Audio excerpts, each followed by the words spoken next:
Et c'est reparti pour Smart Bourse, votre double dose quotidienne de marché en direct sur Bismart. Chaque jour à la mi-journée, 12h30, 13h. Et en fin d'après-midi, la grande édition pendant 1 heure à partir de 17h. Au sommaire de cette édition ce soir, le débrief de la conférence de presse de Christine Lagarde à l'issue de la réunion du Conseil des gouverneurs de la Banque Centrale Européenne. Ce sera à suivre dans un instant avec nos invités de Planète Marché. La BCE qui a confirmé le message qu'on attendait de sa part. La BCE qui s'engage sur la voie de la normalisation de sa politique monétaire avec une première hausse de taux signalée pour le 21 juillet avec une hausse de taux de 25 points de base pour commencer. Mais derrière, les options sont ouvertes et Christine Lagarde elle-même n'exclut pas l'idée d'une hausse de taux plus importante que 25 points de base pour le meeting de septembre.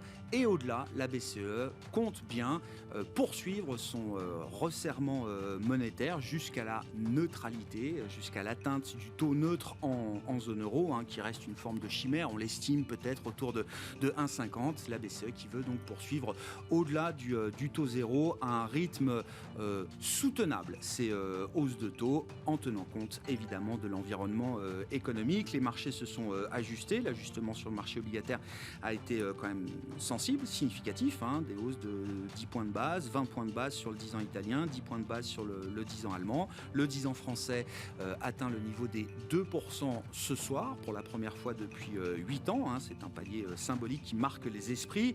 Il y a moins de 3 mois, on avait franchi le niveau de 1%, donc les choses vont très très vite et on était à 0% sur le 10 ans français fin décembre 2021. Voilà donc pour le gros sujet du jour. Du côté des entreprises, on notera quand même la journée investisseur, les 2 jours investisseurs de Kering qui se termine aujourd'hui. Kering qui voit grand à moyen terme pour sa marque phare, Gucci.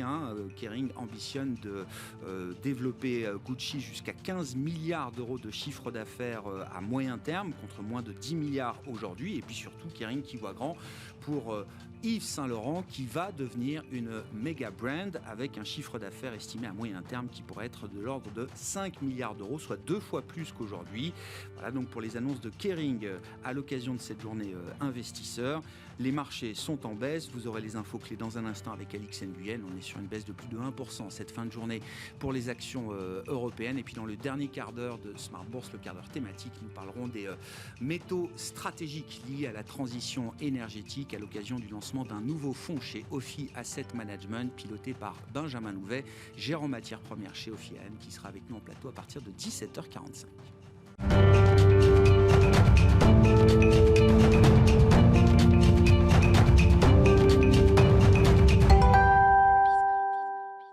Et une séance un peu secouée aujourd'hui en Europe à l'occasion de la réunion de la Banque Centrale Européenne. Les infos clés du jour résumées par Alix Nguyen. Le CAC voit rouge. La BCE a confirmé aujourd'hui, à l'issue d'un conseil des gouverneurs, l'arrêt de son programme d'achat d'actifs. Il se terminera plus précisément le 1er juillet prochain. On retient aussi des taux directeurs laissés inchangés, et ce malgré des perspectives d'inflation revues à la hausse. L'institution a confirmé qu'un premier relèvement de 25 points de base aurait lieu dès le mois de juillet.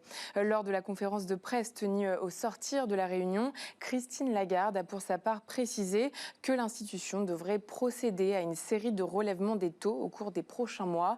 La BCE n'entendant pas se limiter à la hausse de juillet, elle planifie une série de mouvements en fonction des perspectives d'inflation à moyen terme. En termes de prévision, la Banque centrale abaisse celle de la croissance à 2,8% pour 2022 et à seulement 2,3% en 2023. Son estimation de l'inflation en 2022 est quant à elle relevée à 6,8%, puis 3,5% en 2023 et 2,1% pour 2024.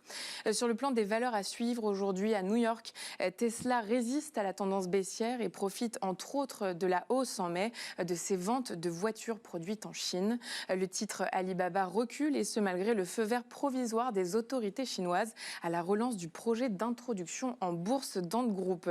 Novavax est à l'équilibre, l'autorité sanitaire américaine étant en passe de retarder son avis sur le vaccin contre le Covid-19 Covid-19 du laboratoire. Plus près de nous, le titre d'EDF poursuit son rebond sous l'effet d'une information de presse selon laquelle la nationalisation de l'électricien fait partie des chantiers prioritaires du nouveau gouvernement. Celle-ci devrait être engagée après les législatives. Demain, l'agenda boursier sera dominé par l'indice des prix à la consommation aux États-Unis et en Chine. Les prix à la production pour la Chine et le Japon seront également scrutés. Tendance, mon ami, 2 fois par jour à 12h30 et 17h, les infos clés de marché avec Alix Nguyen dans Smart Bourse sur Bismart.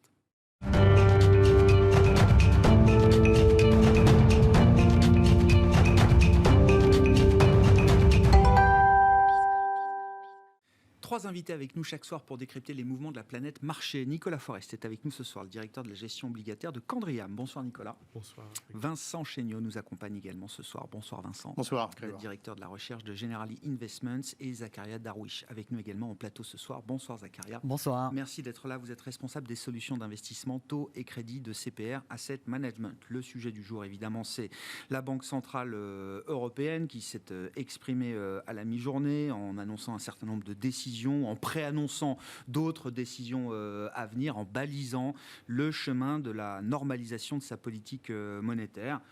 Réaction, réflexion à chaud après cette conférence de presse de Christine Lagarde. Je comprends que le message n'est pas juste de sortir de mesures exceptionnelles, mais d'aller au-delà. C'est un voyage qu'elle nous propose, Christine Lagarde. Tout à fait. De façon bien poétique, Christine Lagarde a annoncé qu'on entamait le début d'un long voyage de normalisation de politique monétaire. Alors, à travers différents volets, comme vous le soulignez, l'arrêt des achats d'actifs, donc qui intervient dans le mois. Et puis après, cette politique de relèvement des taux directeurs. Rappelons-le, la dernière fois, c'était en 2011. Oui, bien sûr, il y a plus de 10 ans. Et donc, on rentre dans un nouveau cycle. Quelque part, c'est rassurant parce que la BCE prend acte de l'inflation qui est vraiment bien au-delà de son objectif. Et on le voit même sur le ton très grave. La conférence de presse a commencé par ce point-là. Sur le chemin de normalisation, alors c'était quand même un meeting à haut risque parce qu'il y avait des attentes très fortes au niveau des marchés et il fallait ménager quelque part ces attentes des différents observateurs. Et dans ce sens-là, la BCE entame justement cette normalisation de la politique. Elle fait quelque chose qu'elle ne fait pas d'habitude, c'est-à-dire qu'elle donne un chemin à suivre, alors que le message jusqu'à présent qui a été par les différents gouverneurs de banque centrale, c'était « we do not pre-commit », on ne s'engage pas en amont, alors que là, on nous dit, voilà, le prochain meeting, ce sera une hausse de 25 points de base. Le meeting de septembre, si on peut le lire d'une façon très pratique, c'est 50 points de base, sauf si l'inflation, on a des signes de... Voilà. Sauf si l'inflation baisse d'ici le mois de septembre. Mais oui, c'est ça. Si la perspective d'inflation reste la même, voire se dégrade, c'est-à-dire avec des perspectives d'inflation encore supérieures à celles qu'on a aujourd'hui, ce sera 50 points de base en septembre. Tout à fait, voilà. Même avec une stabilisation, je pense qu'on est plutôt sur un scénario à la 50 points de base. Et puis, des hausses successives, même en cas de stabilisation ou de normalisation, on va dire, qui est selon le plan de la BCE, qui, rappelons-le, un autre troisième point qui a été évoqué lors de cette conférence de presse, ce sont les projections d'inflation, la révision des projections d'inflation de la BCE. Et on est à l'horizon de prévision qui est en 2024, on est sur une inflation à 2,1, une inflation corps à 2,3. Donc, au-dessus de la cible de la BCE, ce qui, dans leur framework, leur permet d'amorcer cette hausse des taux d'intérêt. Ouais. C'est la première fois de son histoire que la BCE, sur son horizon de projection, signale une inflation supérieure à 2%. Tout à fait. Et donc, ça, c'est une réalisation. Alors, c'est dit principalement à l'énergie, mais c'est quelque chose qui est assez historique pour le souligner. Là, on peut être déçu de ce meeting. C'est sur le sujet de la fragmentation. Il n'y a pas eu de mesures très concrètes annoncées et on voit que les marchés réagissent assez négativement là-dessus. Fragmentation, ça veut dire qu'on regarde le taux italien en absolu et en relatif par rapport au taux allemand, par exemple, ou au taux français. Tout à fait. Donc le coût de financement de l'État italien qui est monté dans l'expectative de cette fin de programme d'achat et qui continue de monter justement suite à la réunion de la BCE. Qu'est-ce que vous retenez, Vincent, du message global de la Banque Centrale Européenne porté par Christine Lagarde, et est-ce que l'ensemble est cohérent? Est-ce qu'il y a quand même de la substance aujourd'hui dans la stratégie de la BCE à travers les nouvelles projections, la communication faite au marché, une forward guidance très engagée, on va dire, et puis là où les communications qu'on peut retenir également des différents courants qui s'expriment au sein de la BCE. Oui, cohérence, pas tout à fait. Je suis assez circonspect. Il y avait en effet 2 sujets aujourd'hui. Petit 1, le taux.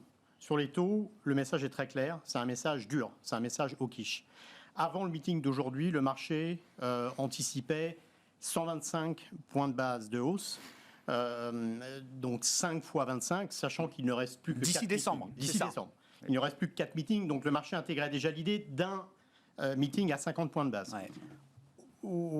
Après ce meeting aujourd'hui, le marché anticipe entre 125 et 150 et penche plutôt du côté des 150. Le marché anticipe également que d'ici fin 2023, on sera à plus de 2% sur les taux BCE. Donc ça veut dire un resserrement monétaire de plus de 250 points de base.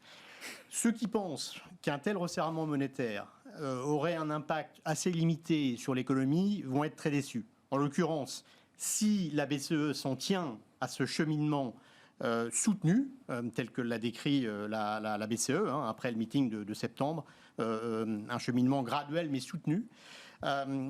Ceux qui pensent que l'économie résistera à ce choc monétaire se trompent et seront déçus.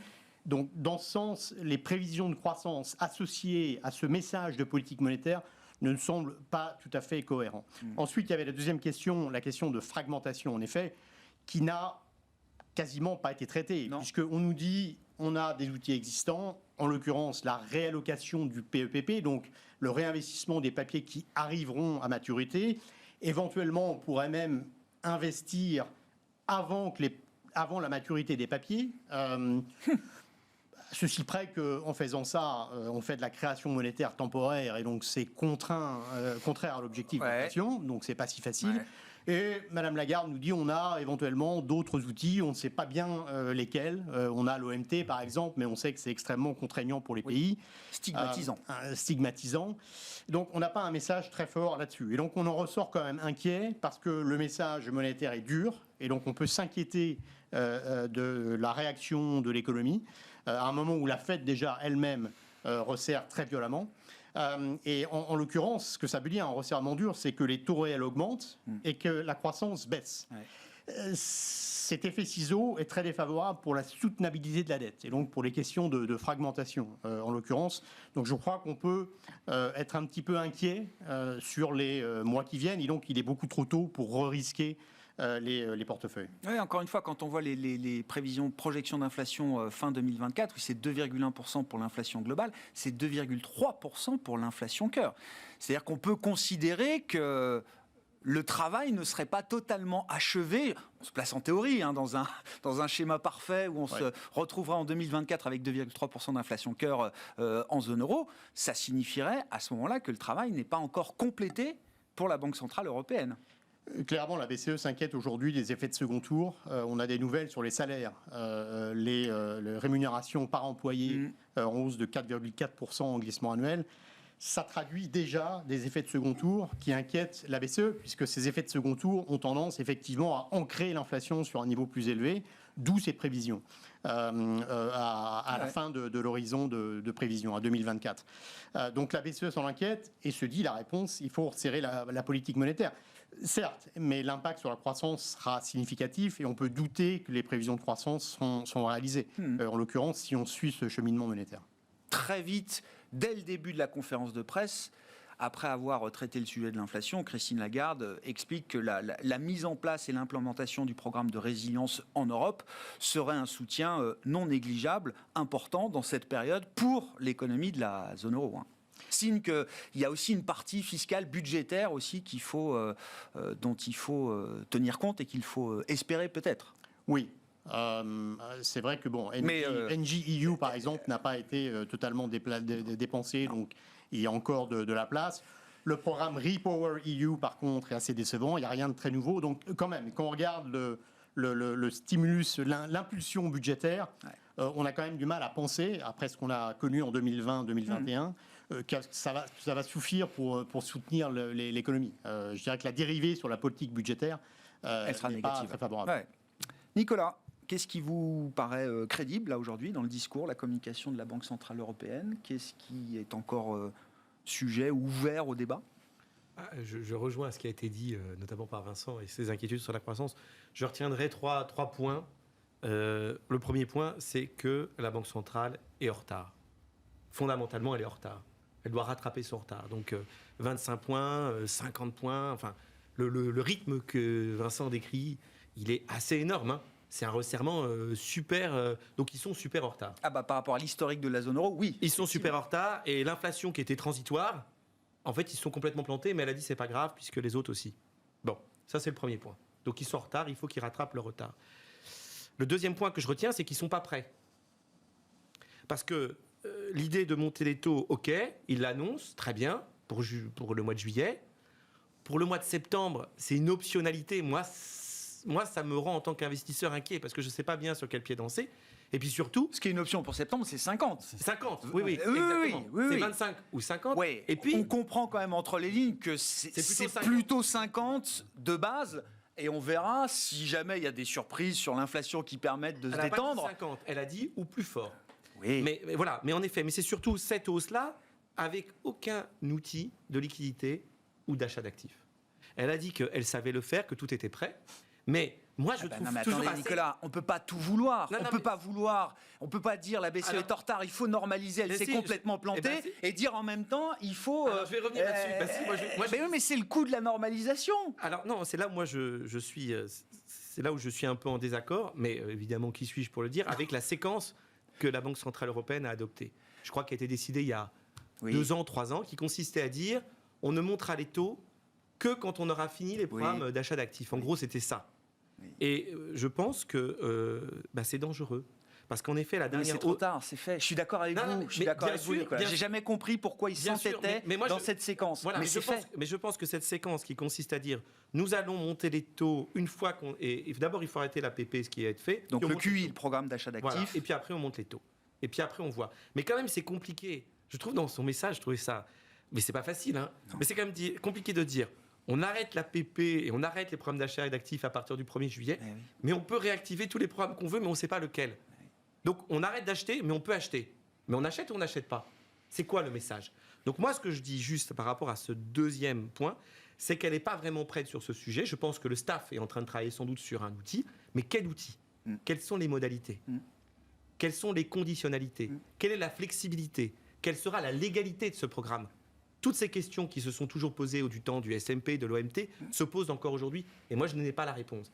Et donc, du coup, je m'inquiète. Parce que je me dis, c'est vrai que pour l'Italie, vous avez raison, il y a quand même 10-13 points d'écartement. C'est-à-dire les taux italiens montent plus que les taux allemands. Et donc, ça, c'est le deuxième point. Et le troisième point, c'est que du coup, en effet, je pense que le fil, vous parlez d'un voyage, elle a dit un voyage, j'espère que ce n'est pas le voyage au bout de la nuit. Parce que le fil qui consiste à dire il faut combattre l'inflation et pas créer de récession et en même temps pas créer de fragmentation, c'est marché, c'est du funambulisme. C'est ce qu'on a appelé, nous, mission impossible dans le trimestriel. Et ben voilà, c'est mission impossible. À la fin, ça se termine généralement bien, mission impossible, hein. Au cinéma. Mais c'est Tom Cruise. C'est pas Tom Cruise, ici c'est Christine Lagarde. Oui, quand elle utilise le mot, alors le mot en anglais c'est journey. Journey, oui.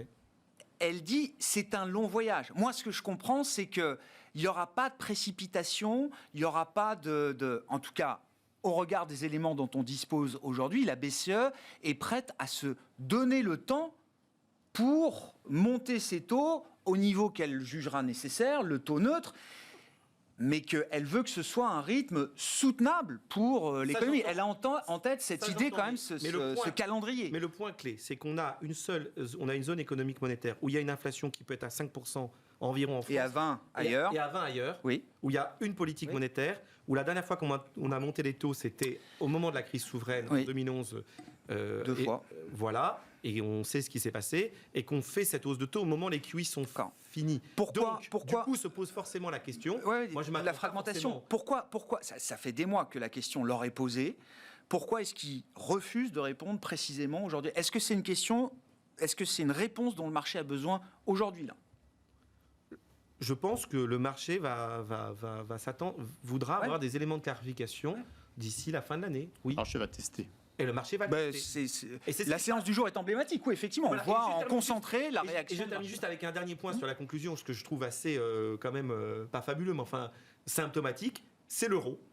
Donc la BCE commence ce programme de tightening. Les taux montent, comme a dit Vincent, de 10 points. 150 points de hausse de taux, c'est quand même... on sort la grosse Bertha et l'euro baisse.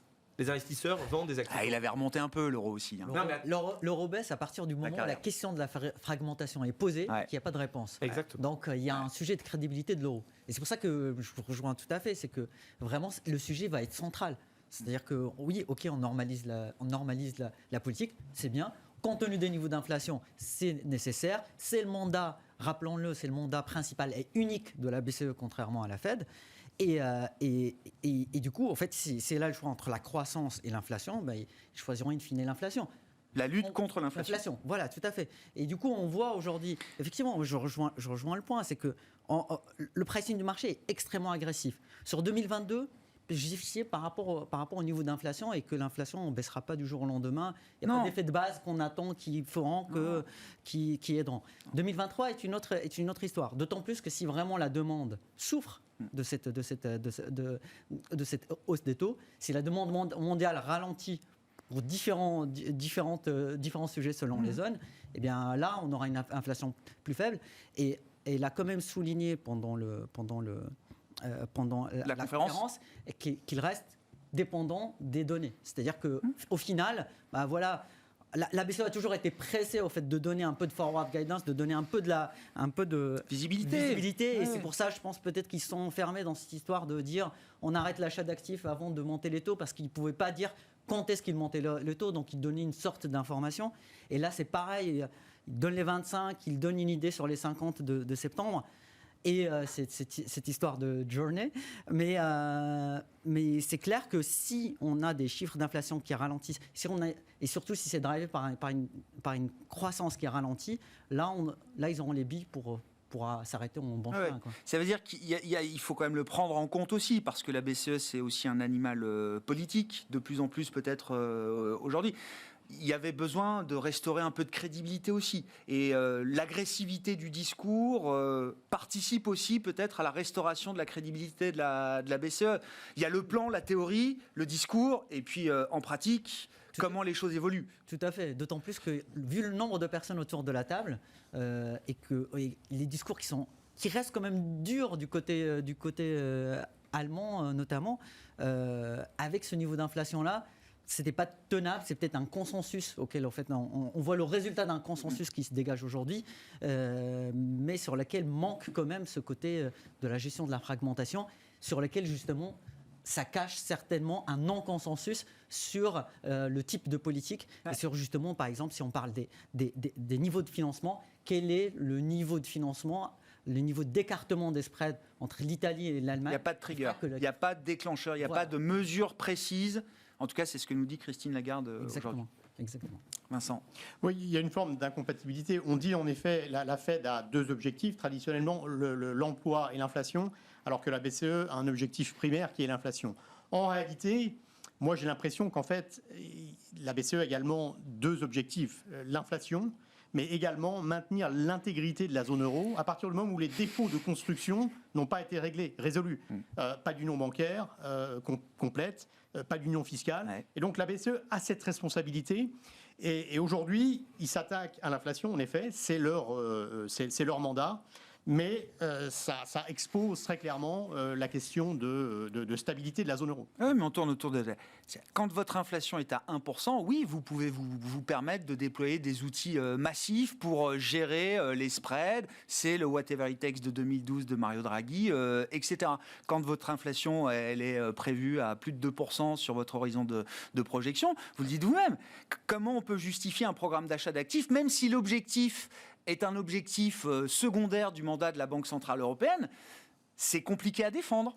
On en revient au point de Nicolas. Quels sont les outils ?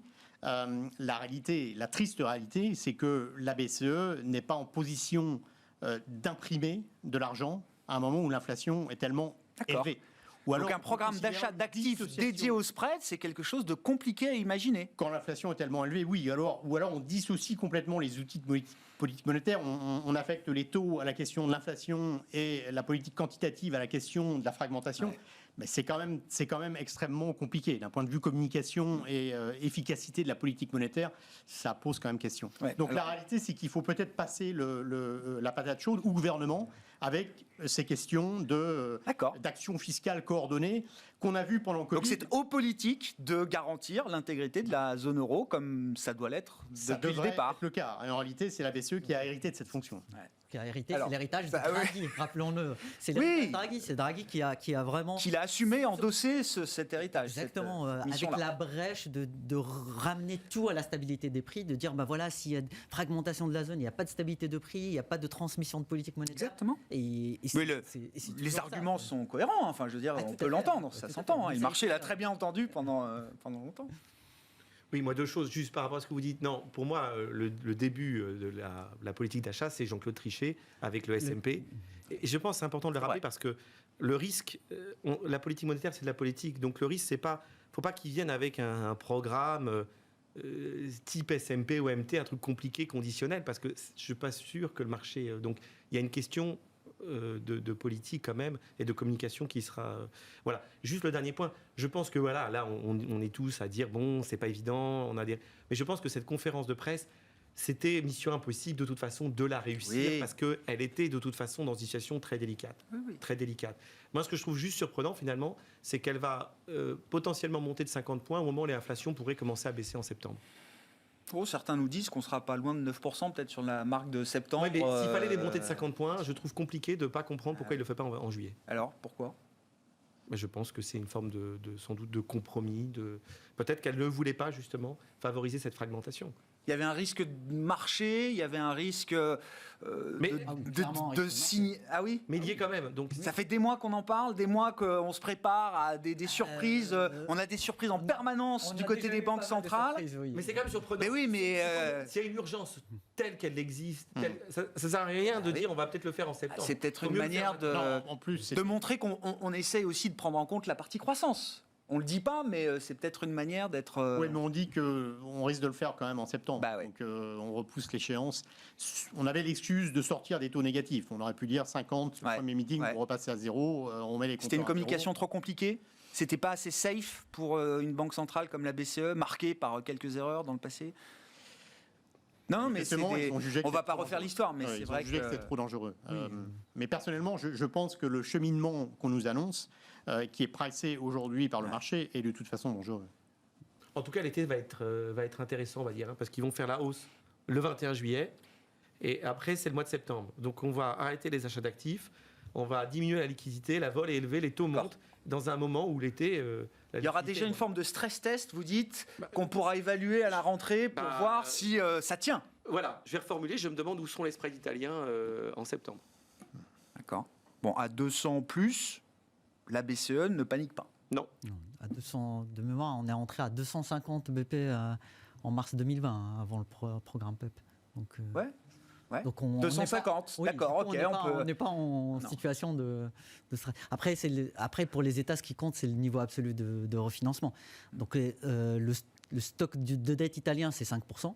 Il faut qu'il baisse. Enfin, le coût, il faut qu'il baisse. Donc, tant qu'on est en dessous de 5, ça va quand même dans le bon sens. Mais je pense qu'avec un niveau de taux de 3,5, on commence normalement déjà à se poser la question de la soutenabilité de la dette. Ouais. Et est-ce qu'avec ce type d'écartement, est-ce que la politique monétaire est bien transmise dans la zone euro? Ça aussi, ça pour le coup, on est dans le cadre du mandat de la BCE. Tout à fait, tout à fait. Si la politique monétaire est moins bien transmise, il y a peut-être quelque chose à faire.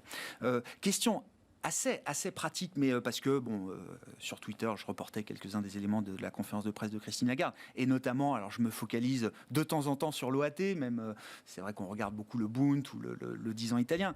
L'OAT est à 2%, on était à 0 en décembre, donc en 6 mois, on est quand même remonté de 0 à 2%. 2%, c'est les niveaux qu'on voyait en mars 2014. Bon, c'est un monde d'avant, c'est pas non plus il y a 150 ans, et en 2014, la France faisait pas défaut avec 2%. Question très pratique, qu'est-ce que ça change pour moi en tant que particulier? Voilà, c'est une question qui m'a été posée sur Twitter quand j'ai tweeté que le 10 ans français était à 2%. Qu'est-ce que ça change? Ce qui change, c'est que d'abord les taux obligataires montent, donc le coût des emprunts hypothécaires notamment va continuer à monter. Donc ça, c'est une contrainte.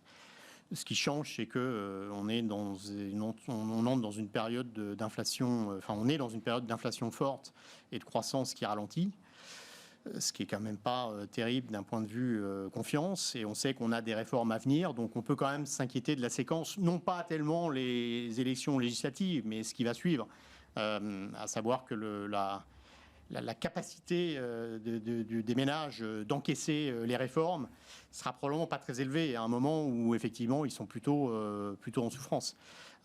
Ceci dit, pour l'instant, les OAT se tiennent plutôt pas mal. Si on regarde la réaction des OAT aujourd'hui par rapport au Bund, finalement, ils collent assez près. Donc le bêta reste modéré.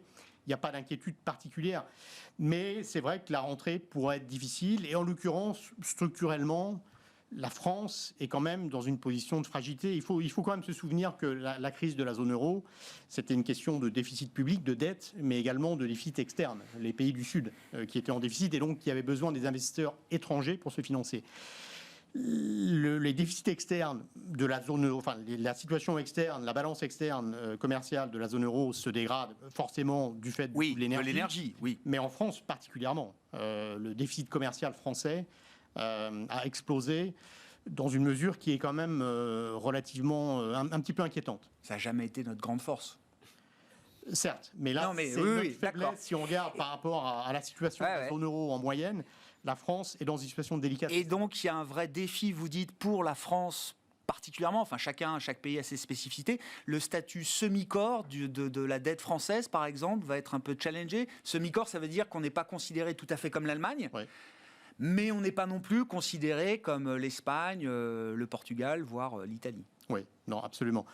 La France reste semi-corps, mais on voit émerger des faiblesses qui quand même posent question. 2% sur le 10 ans français, ça change quoi dans nos vies ? Je reprends la question des gens. Oui, mais on ne s'est jamais posé la question depuis 10 ans. Vincent l'a bien résumé. Donc, si vous voulez faire un emprunt pour hypothécaire, ça va être un peu plus compliqué. D'ailleurs, on voit les taux qui montent, mais ça va continuer à monter. Ça montre aussi que, là, je vais prendre ma casquette de gérant obligataire. Avant, on avait le TINA, il n'y a pas d'alternative parce que c'était soit vous investissez sur des actions, soit vous avez des taux négatifs. Bon, maintenant, si vous avez du 2, du 3, du 4%, ça devient à nouveau intéressant d'investir dans les obligations. Voilà, comme ça, c'est autre question qu'on m'a posée. Est-ce qu'il faut que je remette dans mon PEE, dans mon assurance, est-ce qu'il faut que je remette des obligations 2%, c'est bien, mais l'inflation à 8%, ça ne me donne pas non plus un rendement délirant à l'instant T, en tout cas. Bien sûr, bien qu'il y ait très peu d'actifs, à ma connaissance, qui vous est donné aujourd'hui du taux positif, au-dessus du taux d'inflation. Moi, ce que je veux juste dire sur les OAT, quand même, c'est que le niveau de spread, en effet, est raisonnable. Il n'intègre pas une possible victoire de la NUPES aux élections législatives, qui n'est pas le plus probable, mais qui, si elle venait à arriver, fait que je pense que le spread pourrait se tendre, c'est-à-dire que les taux français pourraient monter au moins de 30 points, 20 à 30 points, ce qui n'est pas du tout... Le spread ou les taux ? Les spreads. D'accord, on est à 55, donc on pourrait voir peut-être 75, 80. Exactement, moi je pense que c'est pas anticipé, c'est pas le scénario principal, mais comme il y a, je sais pas, une espèce d'anesthésie générale, j'ai vu un sondage quand même qui montrait qu'ils étaient au coude à coude. Donc voilà, donc à suivre néanmoins. Anesthésie générale, ça bouge quand même, je trouve. Oui, non, mais le marché n'est pas très sensible à ce point-là. Donc ça, c'est un point. Et juste aussi revenir sur ce qui a été dit tout à l'heure, sur les investisseurs. Moi, j'ai quand même constaté qu'il y a beaucoup d'investisseurs étrangers qui ont vendu de la dette européenne au cours des derniers mois. Et donc, c'est aussi qui va acheter cette dette-là, puisque avant, en 2020-2021, elle était achetée quasiment... le financement était acheté par la Banque Centrale Européenne. Donc, il va falloir trouver des acheteurs. À ces prix-là, en relatif, c'est facile d'attirer peut-être des fonds de pension. Mais il faut le comparer par rapport aux autres taux, les taux américains, les autres taux. Mais en effet, ça va redevenir peut-être intéressant. Donc moi, ce qui m'intéressera, c'est de voir est-ce que les investisseurs étrangers, asiatiques, vont réinvestir sur des dettes italiennes ou des dettes françaises. C'est ça que je vais suivre dans les Ça va redevenir intéressant ou c'est déjà revenu intéressant pour répondre à la personne qui demande Edge, c'est redevenu intéressant. D'accord, pour un investisseur étranger, mais- vous dites couvert du change. Ouais, d'accord. mais moi, je ne vois Non, pas. mais de pour un flux. Européen, pour quelqu'un en euros. Est-ce que c'est intéressant Oui. d'acheter sur la dette française Moi, je ne l'achèterai pas à ce niveau-ci pour l'instant. Voilà, la dette bah, c'est une française. Non, réponse. moi, je ne l'achèterai pas à ce D'accord. niveau-ci. Je préfère, toute chose égale par ailleurs, investir sur la dette américaine à 3%. À 3%. Je notais, parce que j'avais regardé un peu le spread avant l'élection, enfin quelques semaines avant la présidentielle, le spread il était plutôt autour de 40 entre la France et l'Allemagne. Ouais. Et puis après, c'était 50, et puis maintenant c'est 55. Tout à fait, oui. C'est vrai. Non, mais- Non, mais, en Donc fait, on n'est jamais revenu sur les niveaux d'avant la séquence politique française. on n'est jamais Donc il y a un petit, il y a une dimension politique là. Il y a une dimension apprentissage des investisseurs non locaux. C'est que, on se rappelle en 2007, il y a une très. 2012. 2012, oui. Oui, c'était quoi? Non, 2017. 2017. 2017, dernière 80 élection. points. Oui, bien sûr. Oui, oui, oui. Les spreads c'était Ouais. beaucoup plus tendu. Ouais. Et là, au fait, on n'a pas eu il y avait une réaction, mais qui était relativement faible. Par contre, 2017, juste après les élections, il y avait plus, on parlait plus de sujets, Non. parce qu'il y avait les législatives. Là, vu qu'il y a les législatives, je pense qu'il y a quand même un peu de pricing qui est là-dedans.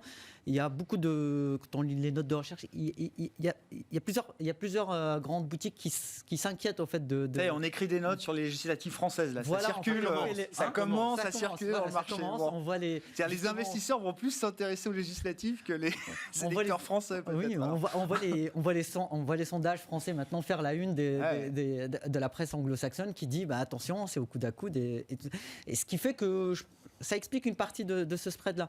Après, on revient au sujet de fond, c'est le sujet de la fragmentation. C'est que s'il y a une énorme pression sur l'Italie, il y aura un bout de cette pression aussi sur tous les pays semi-corps dans la France. Et ça rejoint le sujet de est-ce qu'un investisseur étranger achèterait de la dette européenne? Déjà, historiquement, c'était les Japonais qui achetaient de la dette italienne. Ils ne reviendront pas sur la dette italienne s'ils pensent qu'il y a un sujet de fragmentation. Ouais, s'ils n'ont pas la garantie qu'il y a effectivement Voilà. quelqu'un qui est là pour gérer la Que ça fragmentation. soit sur le spread italien et que ça soit aussi sur la devise euro. Sur la politique française, j'avoue que j'avais pas prévu d'en parler, que je pensais pas qu'on était encore, que c'était encore un sujet de marché, mais si, c'en est un forcément. Pour moi, la composante idiosyncratique du spread est quand même très faible. Oui. Le spread est certes passé de Oui. 40 à 55, mais c'est surtout un effet BCE. Tous les spreads se sont écartés. Parce que ça remonte de partout. Voilà, le seul qui D'accord. s'est vraiment beaucoup écarté, c'est le BTP. Et si Oui. je regarde par exemple les spreads crédit, investment grade, donc les compagnies de bonne qualité, les spreads se sont beaucoup plus écartés là que sur le soft core ou même des pays comme le Portugal ou l'Espagne. Donc le crédit investment grade, IG, me semble offrir de la valeur aujourd'hui. Par contre, sur les spreads européens, oui, l'Italie s'est pas mal écartée, mais il y a encore de la place. Les spreads France, Espagne, Portugal, pas tellement. Et je pense que le risque, effectivement, reste à la hausse pour des raisons idiosyncratiques. Alors moi, la France, ce ne sont pas tellement les élections qui m'inquiètent, c'est plus les problèmes économiques structurels dont j'ai parlé précédemment. Mais dans un environnement où la BCE va arrêter d'acheter, va remonter les taux, c'est un environnement quand même assez peu favorable pour ces spreads. Bon, alors j'apporte une petite information au-delà de la zone euro, à la périphérie de la zone euro, ailleurs dans le monde. Il y a une banque centrale, la banque centrale polonaise. Le gouverneur s'est exprimé aujourd'hui Ils arrêtent. après une 9e hausse de taux consécutive hier, 75 points de base, 6% de taux directeur en Pologne. Le gouverneur considère que ça y est, là, le job est fait et qu'on va pouvoir se détendre et ralentir le rythme de resserrement. La Pologne a passé, semble-t-il, un pic. Bon, les pays émergents, de façon générale, clairement, ont été précurseurs dans cette séquence. Ils ont relevé les taux depuis maintenant un certain temps.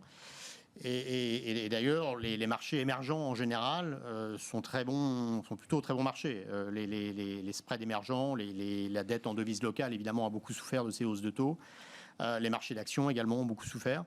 Donc ils sont en avance, effectivement, ils sont très en avance par rapport à nous. Donc la question, c'est pour la BCE, jusqu'où elle doit aller avant d'estimer que le job est fait. Ouais. Madame Lagarde a refusé de discuter de cette question. On estime que le taux neutre est probablement autour de 1,50%. mais elle a refusé de s'engager sur cette voie périlleuse. Oui, elle veut bien s'engager C'est pas la seule. Hein. sur quelque... personne communique sur le taux neutre. Personne ne communique. Oui, Puis c'est un truc de geek, c'est un truc Ouais. d'économiste, quoi. On le sait après, de toute façon. Oui, la Pologne, non, mais je Oui. trouvais intéressant de mettre Non, non, en c'est- confrontation. C'est pas un effectivement. petit pays, la Pologne, c'est aux frontières de l'Europe, c'est face à la Russie, ça a pris quand même en pleine figure tous les sujets russes. Et ça montre aussi au fait que la hausse des taux n'est pas forcément très populaire au fait aussi à gérer. On a le même sujet aussi sur la République tchèque qui est juste à côté, Ouais. qui a eu le même cycle de hausse des taux, auquel le président, en fait, il a juste débarqué le gouverneur de la Banque centrale pour mettre quelqu'un de plus dovish pour justement arrêter ce cycle de taux. On voit justement le Brésil, bon, la devise est aussi corrélée à ce qui se passe en termes de matières premières. On voit juste l'inflation commencer à ralentir et du coup, il y a des sujets, soit plutôt de relance fiscale pour alléger sur les ménages ou des sujets comme ça. Donc on voit en fait effectivement que, on est effectivement quelque part en amont, on avance sur ce qu'on vit dans nos économies. On voit aussi que la hausse des taux, oui, peut-être ça répond au sujet de l'inflation, mais l'impact sur les ménages n'est pas à négliger, quoi. Ah ouais. Il y avait une petite question aussi, alors là aussi, vous me direz c'est périphérique, mais bon, l'enjeu de la transition énergétique, c'est quand même au cœur de tout aujourd'hui. Est-ce que la BCE a un rôle à jouer dans cette histoire-là, Nicolas? Bon, la question est posée. Est-ce que la BCE pourrait trouver une manière d'apporter un coût de financement préférentiel? C'est-à-dire pas entraver la normalisation, il faut normaliser, mais garder peut-être une facilité green pour permettre à la transition de se faire de la manière la plus fluide possible. Je vais essayer de faire un lien entre ce que vous avez dit et ce que vous avez dit. Et il y a un lien, en fait, c'est ce qu'on appelle la greenflation, donc l'inflation qui provient un peu du déséquilibre offre-demande par rapport au financement, au plan d'investissement qu'il faudra mettre en œuvre face au changement climatique. D'un coût de l'énergie qui va être structurellement plus élevé que Et ce que vous avez dit tout à l'heure sur les banques centrales aussi qui s'arrêtent un peu, c'est que fondamentalement, on a une inflation qui est très élevée à cause principalement, même s'il y a une spirale inflationniste, du choc énergétique. Quand même un point, c'est que par rapport aux énergies non fossiles et renouvelables qu'il faudra financer avec des plans assez massifs, assez massifs, c'est 3-4% du PIB par an qu'il faudra sans doute mettre pour financer ça. Quand on voit comment on fabrique une éolienne ou quand on voit comment on fabrique une batterie, c'est du lithium. Le lithium, ça a explosé au cours des derniers mois et ça, même si des analystes qui voient que ça baisse, ça va rester une matière première sous pression. Les terres rares qui sont nécessaires pour fabriquer une éolienne, c'est aussi des matières premières qui mettent sous pression. Donc il y a une vraie pression sur les matières premières qui est effectivement assez inflationniste. structurel, ouais. Et donc c'est vrai qu'au-delà des effets de base et des prévisions d'inflation sur le court terme, sur le moyen terme se pose la question de savoir si ce financement et ce plan d'investissement ne va pas créer un peu plus d'inflation durablement. Et du coup, face à ça, effectivement, les banques centrales, que doivent-elles faire? Parce qu'à la fois, elles ont ce mandat de contrôler l'inflation, mais est-ce que finalement, il ne faut pas aussi accompagner? Je pense que oui, il faut accompagner. Alors la Banque Centrale Européenne, et Christine Lagarde, quand elle a pris la responsabilité de la Banque Centrale Européenne, avait dit, je me souviens dans ses premiers discours, que c'était vraiment son objectif de financer et d'accompagner cette transformation. Verdir la politique monétaire. Il y a plein de façons de le faire. Et pour l'instant, on n'a pas vu encore beaucoup de choses. Il y a une approche de risque qu'elle peut adopter, qui a été adoptée par la Bank of England et aussi la BCE, faire des stress tests climatiques. Il y a une approche dans le quantitative easing. Elle pourrait cibler différentes programmes, différentes entreprises, mais il se pose la question de la taxonomie européenne. Oui. Qu'est-ce qui est vert, qu'est-ce qui n'est pas vert. Et puis, elle a parlé de LTRO Green. Mais là, je ne sais pas si elle n'était pas un petit peu en train de rêver en vert, parce que je ne suis pas sûr que le truc est complètement... Elle dit c'est une idée. C'est une idée, voilà. À considérer. Mais je pense que ce n'est pas finalisé. Donc oui, elle a un rôle. Là encore, il faut voir les détails. Et le grand défi des prochaines années, c'est à la fois de financer ça, de veiller à ne pas créer, à accompagner effectivement les gens qui sont les plus pauvres et qui sont confrontés à la hausse des prix, et cette hausse des prix généralisée qui va être alimentée par cette transition énergétique. Ça devient un sujet pour une banque centrale comme la BCE, avec le mandat qu'elle a aujourd'hui ou pas Oui, absolument. Et clairement, Madame Lagarde est très concentrée sur ce sujet, très préoccupée de ce sujet. Donc je partage. Risque, réinvestissement des obligations corporate, LTRO vert. Je pense que la BCE a plusieurs outils dans sa Elle peut boîte. participer Elle à peut la participer. facilitation de la Après, transition énergétique. Elle peut participer et tout ça sera très bienvenu. Il y a quand même un challenge très important, ce que j'appelle moi le nouveau triangle d'incompatibilité, plutôt pour les nouveaux gouvernements. Comment assurer la transition énergétique, mais également militaire, alimentaire, tout en, ça va coûter un pognon de dingue, comme dirait notre président, tout en maintenant la stabilité budgétaire et en maintenant la stabilité sociale et politique. C'est un enjeu majeur et la BCE ne pourra pas tout régler toute seule. Les gouvernements vont devoir agir et notamment agir de façon concertée au niveau européen. Bon, bah voilà pour le plan de mission, effectivement, pour la BCE et les gouvernements en zone euro. Merci beaucoup, messieurs, d'avoir été avec nous, les invités de Planète Marché ce soir. Vincent Chéniaud, le directeur de la recherche de General Investment, Zakaria Darwish, responsable des solutions d'investissement taux et crédit de CPRM, et Nicolas Forest, directeur de la gestion obligataire de Candriam.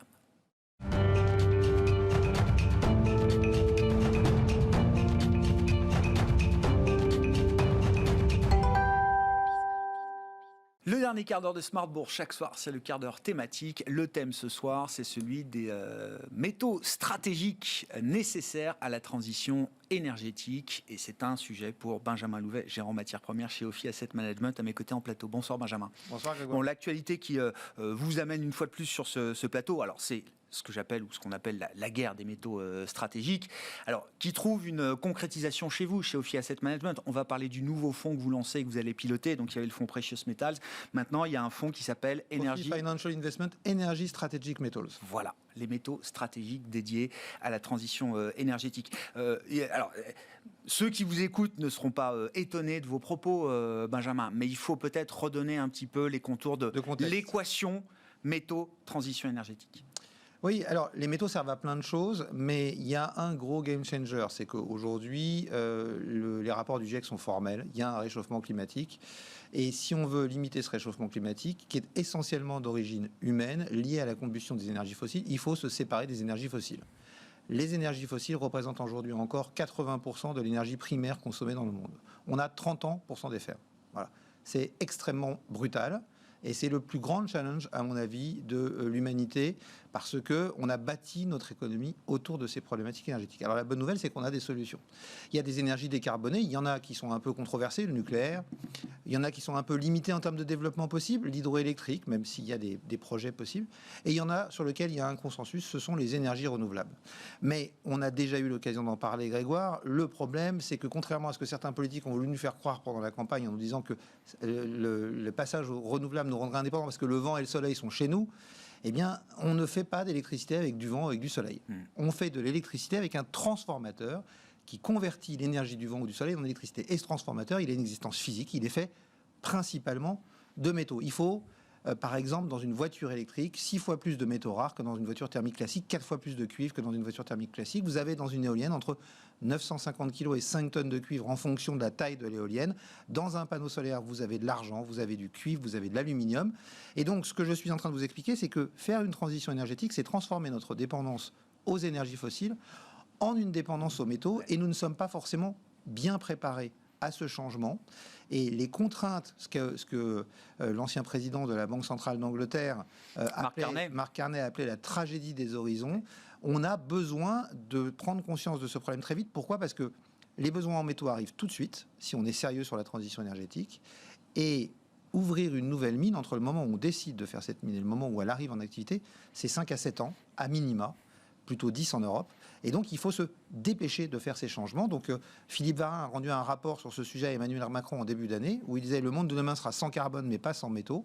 Et l'une de ses conclusions que j'appelle également de mes voeux, c'était « Il faut absolument et urgemment que le secteur minier soit d'une façon ou d'une autre intégré dans la taxonomie pour flécher des investissements vers ce secteur ». Donc, on a un vrai enjeu politique, parce que si on n'investit pas massivement aujourd'hui dans ce secteur, on va, avoir des prix qui vont s'envoler, mais même si on investit massivement, je pense que, compte tenu des délais de mise à niveau des mines, eh bien, on devrait avoir des prix qui s'envolent. Et je ne suis pas le seul à le penser. Le FMI en parle aussi. On pourra en dire un mot si vous voulez, parce que les chiffres sont assez affolants. Et deux, il va falloir absolument mettre en place une géopolitique autour de tout ça. Il y aura toujours des gens pour investir dans les mines de métaux. L'idée de la taxonomie, pourquoi ce débat est important, c'est qu'il faut quand même que la base d'investisseurs capables d'investir dans la production de métaux soit la plus large possible. Et pour ça, il faut que ces investissements soient environnementalement et socialement acceptables. Le débat, il en est où là, de ce point de vue-là? Aujourd'hui, les gens veulent donner du sens à leur épargne. Donc effectivement, avoir ce label taxonomie permet de rassurer les gens. La question se pose, et c'est aussi pour ça que le débat pour l'instant a du mal à avancer, parce que les métaux, pour les produire, ça pollue. Ben oui. Ça, il n'y a pas de secret. Ben oui. Simplement, 2 chiffres. Les énergies fossiles, je vous le disais, 80% de notre énergie primaire, 70% des émissions de CO2. La totalité de la production de métaux sur la planète, en scope 1, 2 et 3, donc toute émission confondue, c'est 11% des émissions de CO2 de la planète. Et là-dessus, on peut faire des gros efforts parce que notamment l'acier représente 70% de ces 11%, et que l'acier, on est en train d'essayer de le rendre plus propre en utilisant plutôt de l'hydrogène plutôt que du charbon pour le produire. Pareil pour l'aluminium, donc on doit pouvoir en plus réduire ces 11%.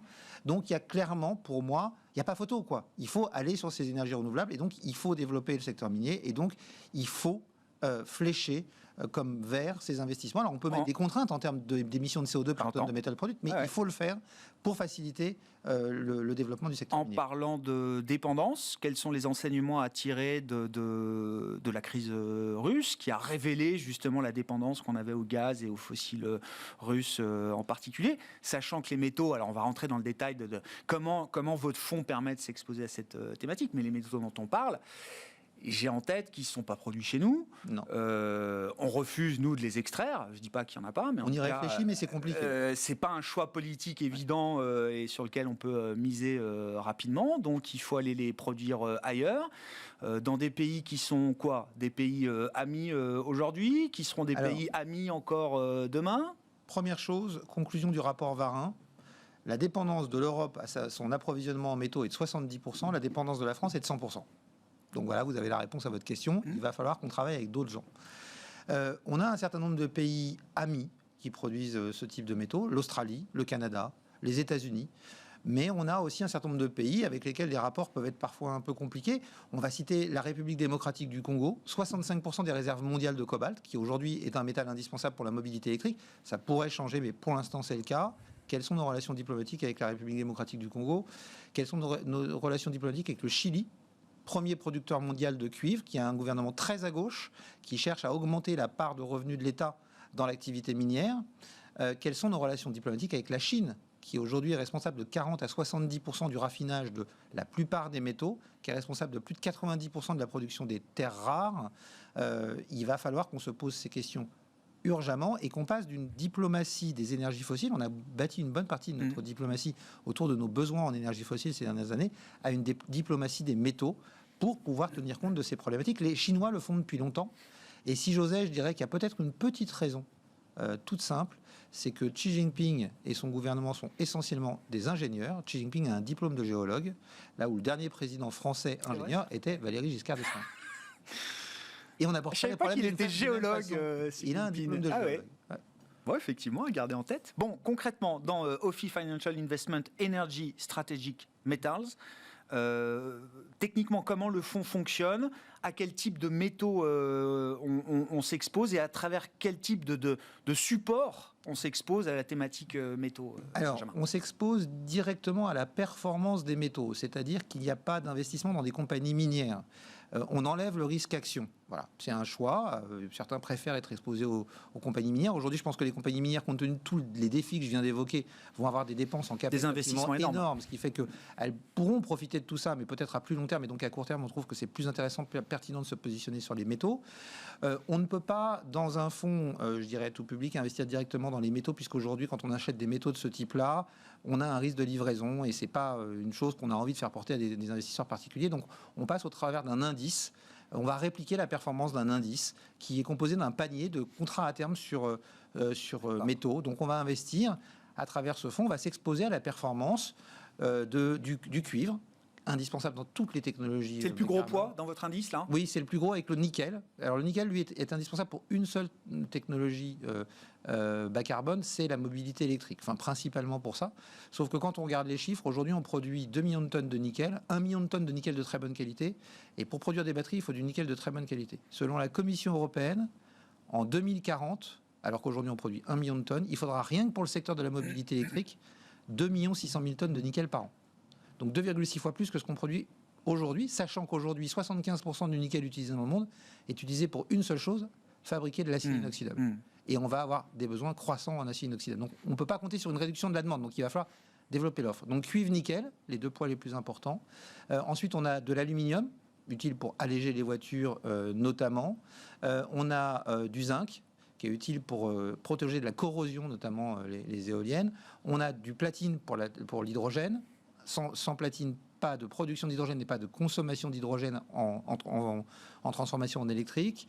On a de l'argent, indispensable pour les panneaux solaires, c'est le meilleur conducteur d'électricité au monde. Et pour les packs de batteries de véhicules électriques, il n'y en a pas dans les batteries, mais dans le pack de batteries. Ces deux secteurs, solaire plus mobilité électrique, n'existaient pas dans la consommation d'argent il y a 10 ans. Aujourd'hui, c'est entre 16 et 18% de la consommation mondiale d'argent. Et quand on voit qu'il faudrait multiplier par 5 les capacités installées de solaire chaque année jusqu'en 2030, d'après l'Agence internationale de l'énergie, pour respecter l'accord de Paris, et qu'il faudrait multiplier par 12 la part de marché des voitures électrifiées d'ici 2030, vous voyez l'impact que ça peut avoir sur un marché comme l'argent. Et puis on a des plus petits métaux, le plomb, qui est utile notamment pour protéger de la corrosion tout ce qui est câble sous-marin pour les éoliennes offshore. Ça double la durée de vie d'un câble sous-marin. On a également l'or, qui est utile dans la recherche et développement sur les prochaines technologies, notamment de panneaux solaires, et du palladium, qui est utile dès aujourd'hui pour rendre nos voitures plus propres en faisant fonctionner les pots catalytiques. Voilà, donc 3 niveaux de pondération. Fort pour les deux métaux les plus forts du portefeuille, cuivre et nickel, 14%. Central pour l'aluminium, le zinc, l'argent et le platine à 12%. Et puis ces 3 métaux avec une importance un peu moindre, à 8%. Avec une pondération qui évolue et qui est rebalancée tous les trimestres. Et surtout, la possibilité, chaque année, de se poser la question de savoir si on a bien les bons métaux en portefeuille. On a un comité d'investissement qui aura lieu une fois par an et qui passera en revue les technologies bas carbone. Parce que les technologies bas carbone d'aujourd'hui ne sont pas forcément celles de demain. Et donc, ce comité pourra proposer d'ajouter des nouveaux métaux dans le portefeuille, d'en retirer ou de modifier les pondérations en fonction de l'évolution.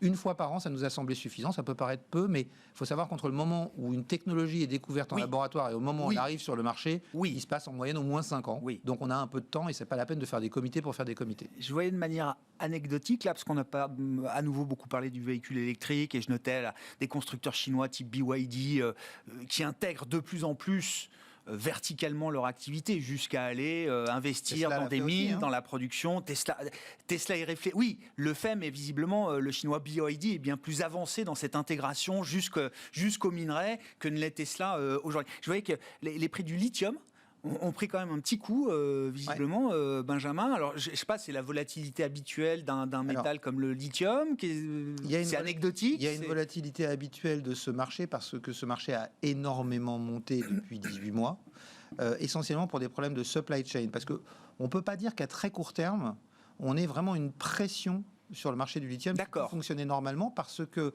les groupes miniers ont été plus prompts à se développer sur ce secteur que les constructeurs automobiles de véhicules électriques. D'accord. Et donc on a même l'offre est là pour l'instant. Voilà, de fermer certaines mines à certaines périodes en 2018 quand le lithium a beaucoup baissé.